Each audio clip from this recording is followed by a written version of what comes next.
Bienvenue à Chaque soir une histoire. Aujourd'hui, je vais vous raconter l'histoire de la mouche qui voulait être un papillon. Il était une fois une petite mouche qui vivait avec sa famille dans une pomme moisie au pied d'un grand pommier. La petite mouche n'était jamais sortie bien loin de chez elle, car elle était heureuse auprès de sa famille. Il faut dire qu'il n'y avait jamais personne qui passait près de ce pommier.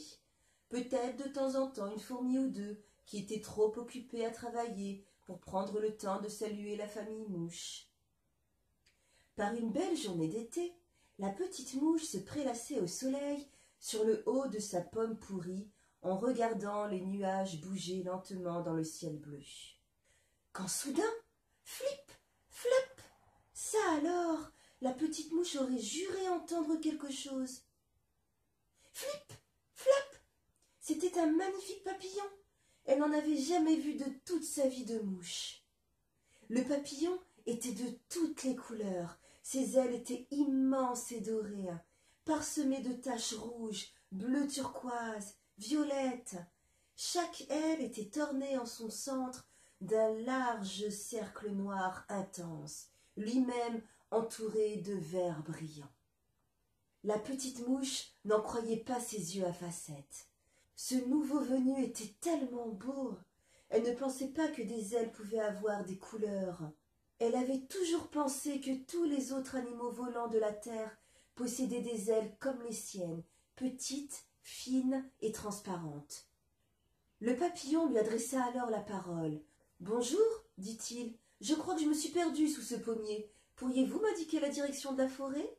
La petite mouche n'était certes jamais sortie de chez elle, mais elle connaissait bien la direction de la forêt, pour avoir souvent vu ses parents prendre le chemin. Sans dire un mot, elle montra du doigt le chemin au papillon.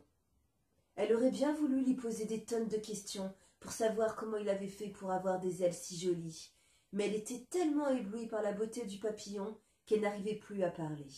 Le papillon la remercia et s'enfuit d'un vol léger en direction de la forêt.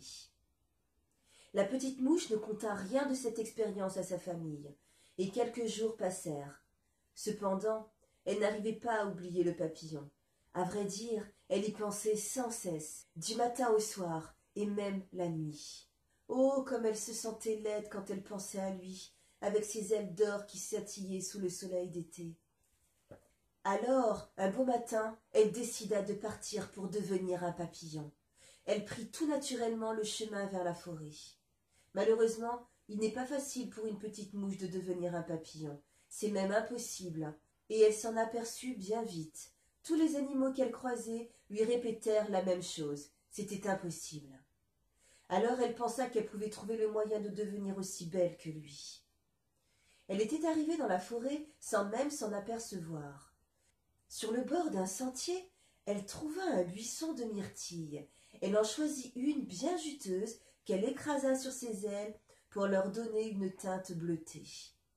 Le résultat lui plut beaucoup, mais elle avait toujours l'image du papillon en tête, et une seule couleur ce n'était pas assez.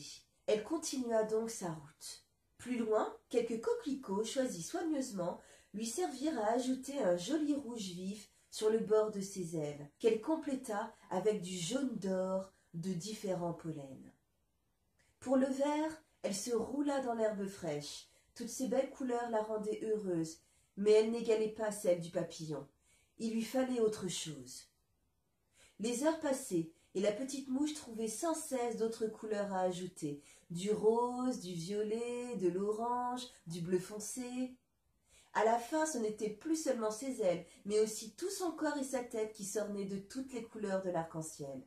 Mais il manquait un détail, elle n'était pas pleinement satisfaite. Puis elle se souvint du scintillement du papillon. C'était ça, il lui fallait une couleur qui brille, qui étincelle à la lumière. Elle continua sa route et finit par arriver jusqu'à une jolie rivière. C'est ici que se trouvait ce qu'il lui fallait. Sur la rive, elle pouvait distinguer des tonnes de petits cailloux. Les plus petits n'avaient pas la taille d'un grain de sel, et tous étaient argentés et brillaient de mille feux. Toute contente, la petite mouche gagna la rive et se roula joyeusement dans la poussière argentée. Lorsqu'elle eut fini, elle était impatiente de voler au-dessus de la cime des arbres pour admirer le résultat en plein soleil. Elle savait qu'il serait grandiose. Mais la petite mouche n'avait pas pensé un seul instant que le poids de toutes ces couleurs sur ses ailes fragiles deviendrait bien encombrant.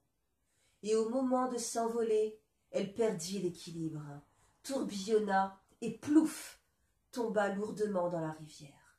Heureusement, elle ne se noya pas. Elle se réveilla, allongée sur une feuille. Des papillons se tenaient tout autour d'elle et la regardaient attentivement. Ils étaient très nombreux, et tous avec des ailes semblables aux premiers qu'elle avait rencontrés quelques jours plus tôt. Quelle ne fut pas sa déception quand elle vit que l'eau de la rivière avait enlevé toutes les jolies couleurs sur ses ailes. Alors elle se mit à pleurer. « Pourquoi pleures-tu » demanda un des papillons. « Nous t'avons sauvé de la noyade, tu ne risques plus rien maintenant. »« Mes ailes ont perdu toutes leurs belles couleurs, » expliqua la petite mouche. « Je suis si triste. » Le papillon parut très surpris. Il semblait ne pas comprendre. « Mais, dit-il, tes ailes sont magnifiques. Nous n'en avons jamais vu de pareilles. Et beaucoup d'entre nous aimeraient avoir les mêmes. Regarde comme la lumière passe au travers. Elles sont si fines et si élégantes qu'elles semblent invisibles. Nos ailes à nous sont opaques et lourdes. Et pour dormir, elles ne sont pas pratiques. Il faut sans cesse faire attention à ne pas les froisser, car elles sont si fragiles. Ah, vraiment, je t'envie. » La petite mouche regarda alors ses ailes dans lesquelles le soleil se reflétait. La lumière qui passait au travers était déviée et formait des multitudes de petits dessins géométriques à côté d'elle. Les dessins changeaient de forme lorsqu'elle battait des ailes. Elle fut contente de ne pas avoir les ailes lourdes et encombrantes des papillons. Et elle avait compris que ses ailes à elle étaient aussi magnifiques, mais d'une beauté différente de celle des papillons. Et c'est le cœur léger qu'elle rentra chez elle retrouver sa famille.